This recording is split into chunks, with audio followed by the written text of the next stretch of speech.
Bismillahirrahmanirrahim.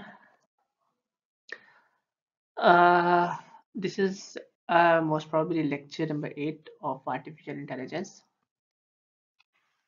और इस lecture में हम बात करेंगे आर्टिफिशियल इंटेलिजेंस की कुछ डोमेन्स पे आएंगे।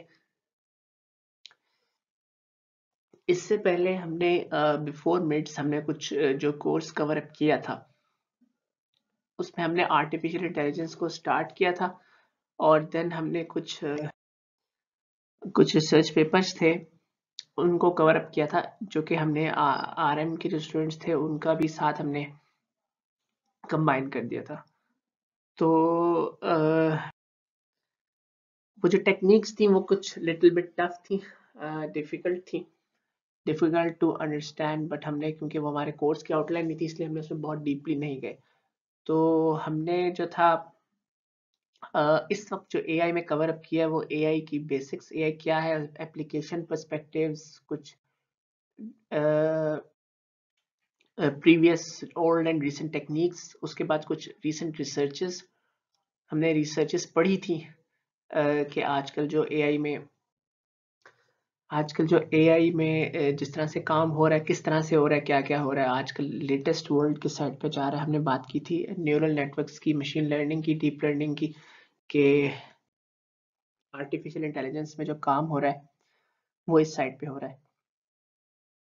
तो अब हम जो है वो थोड़ा सा चेंज करेंगे ना स्टाइल। मैंने आपको ये चीज़ बिफोर मिड्स भी लेक्चर में बताई थी कि हम अब थोड़ा सा स्टाइल को चेंज करेंगे। अब हमने करना ये है कि हमने जिस तरह हमने 1 to 10 जा रहे थे, हम 10 to 1 आ रहे हैं कि हमने चले पहले सब्जेक्ट को स्टार्ट कर दिया, उसके बाद हम उसको ट्रेडिशनल ओल्ड जो आर्टिफिशियल इंटेलिजेंस टेक्निक्स हैं, ट्रेडिशनल या कन्वेंशनल टेक्निक्स हैं, उनको हम स्टडी करते, फिर आगे रिसेंट पे जाते, फिर मोर रिसेंट, फिर उसके बाद रिसर्च पेपर्स तक जाते। लेकिन हमने जो है वो स्टार्ट करके इस कोर्स को हमने पहले जो है लेटेस्ट रिसर्चेस उसका जिक्र कर लिया, वो आरएम की वजह से भी किया, पर अब हम इस वक्त जो है उससे एक स्टेप डाउन आएंगे। हम 1 to 10 नहीं, हम 10 to 1 आ रहे हैं, हम असेंडिंग नहीं, हम डिसेंडिंग आ रहे हैं। अब हम एक स्टेप डाउन करेंगे। अब हम जो है ये जो लेक्चर है आप लोगों का लेक्चर नंबर 8, इसमें हम जिस तरह से है कि एआई को हम कुछ इसकी ब्रांचेस हैं उस पर आएंगे कि इसमें एआई में कौन कौन सी डोमेन्स एग्जिस्ट करती हैं। इसमें ट्रेडिशनल ओल्ड टेक्निक्स भी हैं, जो रिसेंट हैं वो भी हैं, उस पर भी हम जिक्र करेंगे। और हम उन टेक्निक्स को ओवरव्यू करेंगे, ओवरव्यू हम करेंगे एआई की जो ऑल डोमेन्स हैं। तो वो इसमें हम हाफ हाफ करके कुछ शॉर्ट सा इसमें 1 में और एक जो है पार्ट इसका 2 में करके इसको कंप्लीट करेंगे। तो हम जैसा कि तो इस लेक्चर के बाद जैसे कि हम ये इसमें हम डोमेन्स की बात कर रहे हैं कि जो रिसेंट डोमेन्स हैं,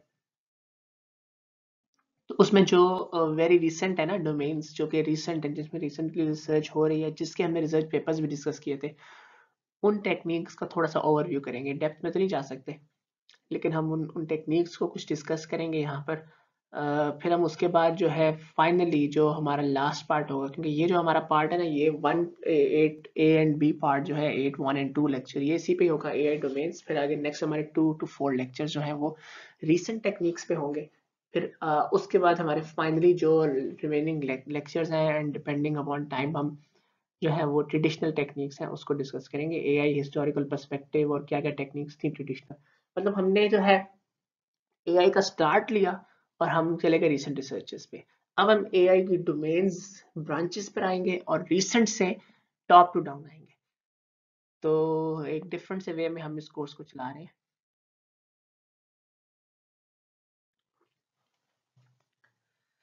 अच्छा, यहाँ पर एआई की जो डोमेन्स हैं उसकी एप्लीकेशंस हमने यहाँ पर एक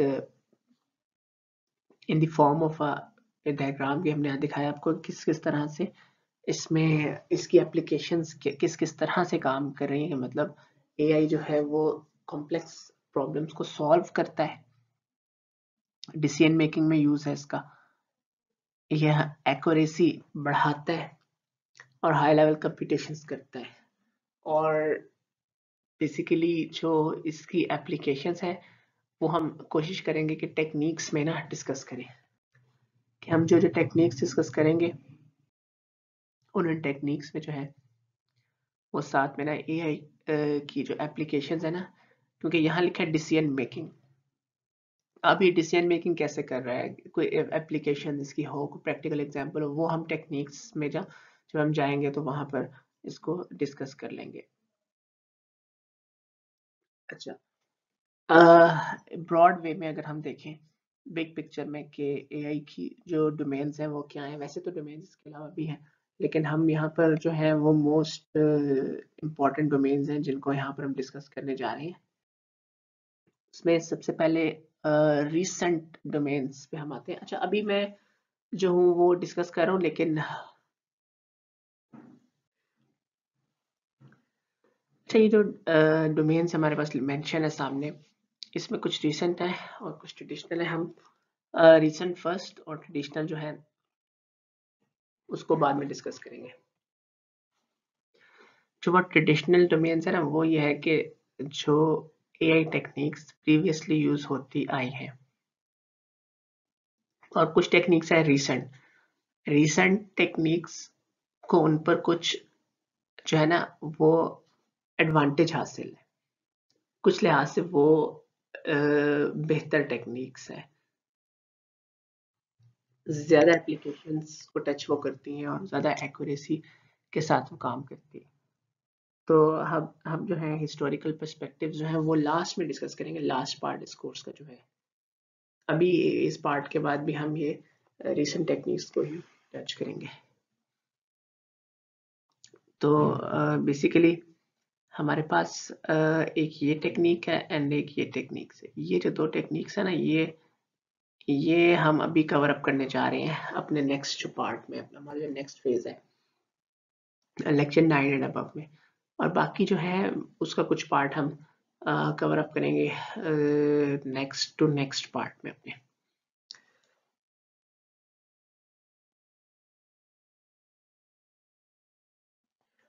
अब हम जो है वन बाय वन आते हैं उन टेक्निक्स पर। सबसे पहले हमारे पास है मशीन लर्निंग। अच्छा, मशीन लर्निंग एक आर्टिफिशियल इंटेलिजेंस बेस्ड डोमेन का नाम है। मशीन लर्निंग एक ऐसी डोमेन है एआई की जो जिसमें लर्निंग का पर्सपेक्टिव आता है, लर्निंग का। अब अगर हम बात करें आर्टिफिशियल इंटेलिजेंस की, तो आर्टिफिशियल इंटेलिजेंस बेसिकली हमने in very start of this course हमने जिक्र किया था कि आर्टिफिशियली इंटेलिजेंस क्रिएट करना, इसे आर्टिफिशियल इंटेलिजेंस कहते हैं। तो machine learning basically artificial intelligence की वो टेक्निक है जिसमें लर्निंग इन्वॉल्व है। अब आर्टिफिशियल इंटेलिजेंस में हमारे पास इंटेलिजेंस इन सम सॉर्ट होनी चाहिए कि हमने किसी तरह से इंटेलिजेंस क्रिएट कर दी। अब वो इंटेलिजेंस जो है वो लर्निंग के साथ भी हो सकती है, लर्निंग के बाद भी इंटेलिजेंस हो सकती है, लर्निंग के बगैर इंटेलिजेंस भी हो सकती है। अच्छा, अगर हम इसकी एक छोटी सी एग्जांपल की बात करें, तो जो इंटेलिजेंस है ना, इंटेलिजेंस वो लर्निंग के बगैर कंस्ट्रेंट्स की बेस पे भी हो सकती है। हम कुछ कंस्ट्रेंट्स डिफाइन करते हैं कि अगर ये है तो ये होगा और ये है तो ये होगा, तो उस बेस पे भी इंटेलिजेंस क्रिएट हो जाएगी। लेकिन अ, उसमें लर्निंग का पर्सपेक्टिव नहीं होगा, उसमें जस्ट कंस्ट्रेंट्स होंगे, वो फिक्स्ड होंगे। लेकिन जो लर्निंग है ना, दैट इज समथिंग डिफरेंट। उसको आप you can get an example from a child, small child, little child. अगर एक बच्चा है वो लर्न कर रहा है, उस लर्न की बेस पे वो इंटेलिजेंस क्रिएट होती है कि अगर उसने सम हीट वाली चीज को हाथ लगाया, उसे पता चला कि ये कर रहा है, मैं नेक्स्ट टाइम वो उसे डरेगा। That is this is the kind of intelligence जो कि लर्निंग से आई है। एक दफा हाथ लगाया, दूसरी दफा फिर भूल के लगा दिया, लर्निंग और स्ट्रांग हो जाएगी। तो लर्निंग जो है वो एक अलग कॉन्सेप्ट है, और लर्निंग की वजह से इंटेलिजेंस क्रिएट हो सकती है। अब क्वेश्चन इज दैट कि एक तो ह्यूमन ब्रेन है, वो तो ठीक है, एक तरह से समझ आती है कि वो लर्निंग से इंटेलिजेंस क्रिएट होती है, लेकिन हम इन डोमेन ऑफ आर्टिफिशियल इंटेलिजेंस हम अपना सिस्टम किस तरह से बना सकते हैं जो कि लर्निंग की बेस पर इंटेलिजेंस प्रोड्यूस कर रहा हो। तो basically question here is that के ये लर्निंग कहाँ से आएगी, किस चीज से लर्न कर सकता है बंदा। मतलब अगर हम एक चाइल्ड की बात करें तो वो तो ठीक है, उसने प्रैक्टिकली लर्न कर लिया, लेकिन हम उसमें अपने सिस्टम में जो कि हम आर्टिफिशियल सिस्टम बना रहे हैं वो लर्न किस तरह से उसको करवाएं हम। तो that is that this learning is from given data, क्योंकि हम इनपुट डाटा दे रहे हैं, तो वो जो हमारा डाटा हम देंगे ना उसकी उसमें से वो लर्न करेगा। मतलब हम उसे कोई डाटा दे देंगे, उस डाटा में से वो लर्न करेगा, और उस लर्निंग की बेस पर वो हमें कोई ना कोई हमें आउटपुट दे रहा होगा। अब मशीन लर्निंग जो है ये एक डिमांडिंग फील्ड है आजकल रिसेंट, क्योंकि इसका सबसे बड़ा प्लस पॉइंट क्या हमें मिलता है, वो ये मिलता है, देखिए जब हम कुछ कंस्ट्रेंट्स डिफाइन करेंगे कि उससे लर्न करना है, तो उसमें वो दैट इज मोर प्रॉब्लमेटिक कि वो किसी केस के लिए तो ठीक है, किसी केस के लिए नहीं ठीक। जब हम उसे कहेंगे कि डाटा में से लर्न कर लो, दैट इज वेरी इजी कि हम उसे डाटा में से कहें लर्न कर लो, वो डाटा में से लर्न कर लेगा। डाटा कोई भी वो लर्न कर लेगा। मे बी हमारे पास 20 टेक्निक्स अवेलेबल हैं, वन एक टेक्निक है जो इन 4 एप्लीकेशंस को कवर अप करती है, वो डाटा देंगे, वो लर्न कर ले, और हमारा टास्क जो है परफॉर्म हो जाए। तो हमें यहाँ पर कंस्ट्रेंट्स अलग अलग डिफाइन करने की बजाय हमें एक एल्गो डिफाइन करना है। वो एल्गो कुछ ना कुछ लर्निंग उसमें इन्वॉल्व होगी, वो उस एल्गो में कहीं ना कहीं से लर्निंग हो रही होगी, और वो जो लर्निंग है जब वो कर लेगा तो उसके बाद वो उसको कोई ना कोई टास्क परफॉर्म कर देगा। अब वो एल्गो में भी एक एक डाटा में से कुछ लर्न करके टास्क परफॉर्म करे, वो कहीं और भी काम कर जाए, कहीं और भी काम कर जाए। तो जस्ट एल्गो डिफाइन करने की यहाँ पर जरूरत है। मतलब एक चीज है कि हमने उसमें अंदर नहीं, इन डेप्थ नहीं जाना कि हमने किस तरह से इंटेलिजेंस क्रिएट नहीं करनी अपने थ्रू एक एल्गो में इंटेलिजेंस क्रिएट नहीं करनी, हमने हमें लर्निंग क्रिएट करनी है, और इंटेलिजेंस ऑटोमेटिकली यहाँ क्रिएट हो जाएगी। उसकी बहुत सारी एप्लीकेशंस हैं मशीन लर्निंग की। तो ये एक एक्टिव फील्ड ऑफ रिसर्च है, इसी वजह से मैंने इसके जो रिसर्च पेपर्स थे वो कवर अप किए थे। तो मैंने इसलिए कवर अप किए थे रिसर्च पेपर्स कि आप लोगों को आइडिया हो जाए कि रिसेंट रिसर्चेस जो है वो मशीन लर्निंग की बेस पे हो रही है, बहुत सारा काम हो रहा है। और सेकेंडली आपको एक रिसर्च पढ़ने का तरीका भी आ जाए, तो ये बस इस पे मैं इसको यहाँ कंप्लीट करूँगा एक आध स्लाइड में, फिर बाकी जो है वो नेक्स्ट में करेंगे, क्योंकि मुझे आइडिया था कि इस पे ज़रा हम टाइम थोड़ा लग जाएगा मशीन लर्निंग को डिस्कस करते हुए। तो बेसिकली मशीन लर्निंग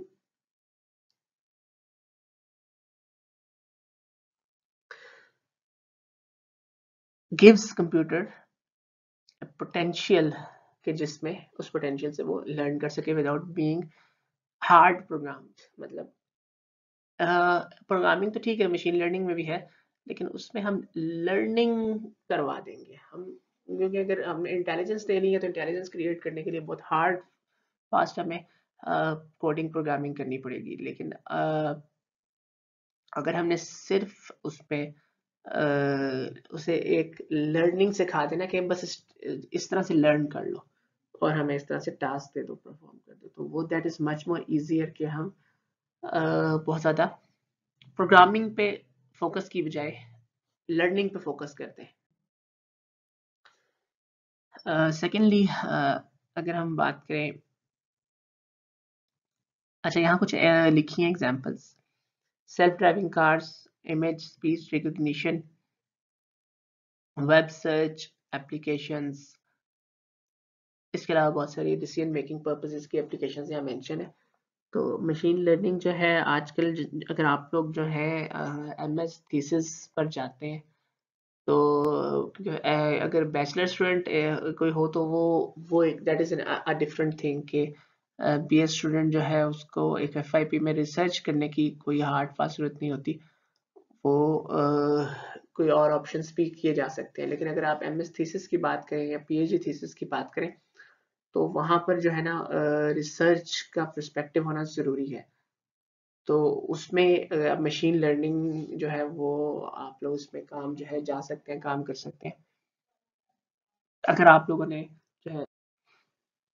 तो जहाँ भी रिसर्च का पर्सपेक्टिव है ना वहाँ पर मशीन लर्निंग जो है वो एआई में ज़्यादा हाईलाइट फील्ड है।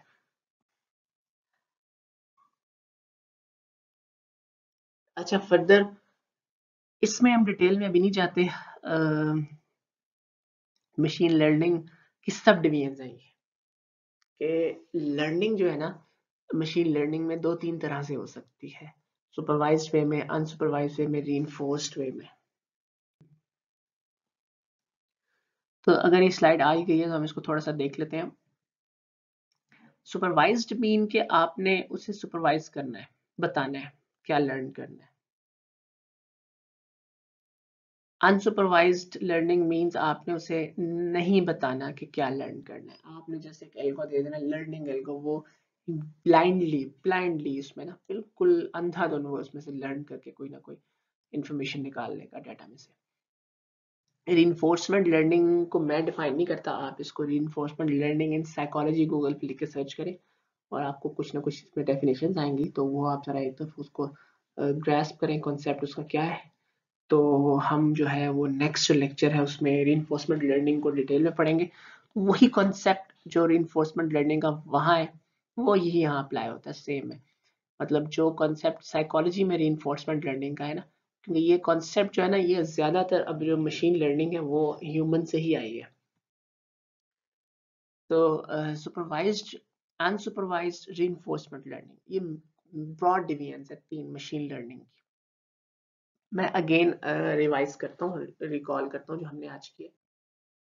फर्स्ट थिंग ये कि आर्टिफिशियल इंटेलिजेंस एक ब्रॉड सी एक टर्म है, सब्जेक्ट है, एक फील्ड है, एक डिसिप्लिन है आर्टिफिशियल इंटेलिजेंस, जिसमें हम आर्टिफिशियली इंटेलिजेंस क्रिएट करते हैं, आर्टिफिशियल वे में कोई इंटेलिजेंस क्रिएट करते हैं, उससे अपने कॉम्प्लेक्स प्रॉब्लम सॉल्व करते हैं। अब उसमें जो हमने 6 डिवीजन्स पढ़ी थी, इसकी ब्रांचेस पढ़ी थी कि वो डिफरेंट तरह से इंटेलिजेंस क्रिएट की जाती है। उसमें जो टॉप मोस्ट थी उसमें एक थी मशीन लर्निंग, मतलब मशीन लर्न कर ले उस तरह से इंटेलिजेंस क्रिएट करे। तो वो एक टॉप फील्ड है रिसर्च में, आजकल एक्टिव फील्ड है रिसर्च में मशीन लर्निंग, जो कि एक एआई का सब डोमेन है। और मशीन लर्निंग जो है हमारे पास वो बेसिकली ब्रॉड वे में तीन डोमेन्स में हम इसको डिवाइड करते हैं, तीन फॉर्म्स में मशीन लर्निंग होती है, सुपरवाइज्ड वे में, अनसुपरवाइज्ड वे में, रीइंफोर्स्ड वे में। तो सुपरवाइज्ड क्या है, हमें उसे बताना है कि ये लर्न करना है। अनसुपरवाइज्ड ये हमने उसे नहीं बताना कि क्या लर्न करना है, हमने एक एल्गो जस्ट डिफाइन करना है, वो खुद बताएगा, खुद ही लर्न करेगा। इसकी डिटेल्स में जाऊंगा कि क्यों हम नहीं इसमें करते हैं और उसमें क्यों करते हैं। रीइंफोर्स्ड में ये मैंने कॉन्सेप्ट आप पर छोड़ा है, फिलहाल इसको आप साइकोलॉजी का कॉन्सेप्ट देख लें, हम इसको फिर आगे कवर अप करेंगे इंशाल्लाह। अच्छा, अब फर्दर ये कि अगर हम देखें तो कुछ रिसर्च हो के इसमें काफ़ी सारा जो है फर्दर भी इसके अलावा कुछ छोटी छोटी डोमेन्स निकल आई है, लेकिन उसको हम यहाँ कवर अप नहीं इस तरह से करें जिस तरह से सेमी सुपरवाइज्ड है, मतलब हाफ सुपरवाइज्ड है, हाफ अनसुपरवाइज्ड है। इस तरह की छोटी मोटी और डोमेन्स भी है जिसको हम ब्रॉड वे में हमने तीन ही डोमेन्स देखी हैं। तो ये वेरी इंपॉर्टेंट है, इसकी डिवीजन्स हैं, तो इसको आप माइंड में रखें। तो नेक्स्ट टू नेक्स्ट जो हम मशीन लर्निंग पे आएंगे तो इसको देखेंगे। ठीक है, इसको हम यहाँ वाइंड अप करते हैं, तो नेक्स्ट पार्ट में हम जो इसकी बाकी है ना उसे कवर अप करते हैं।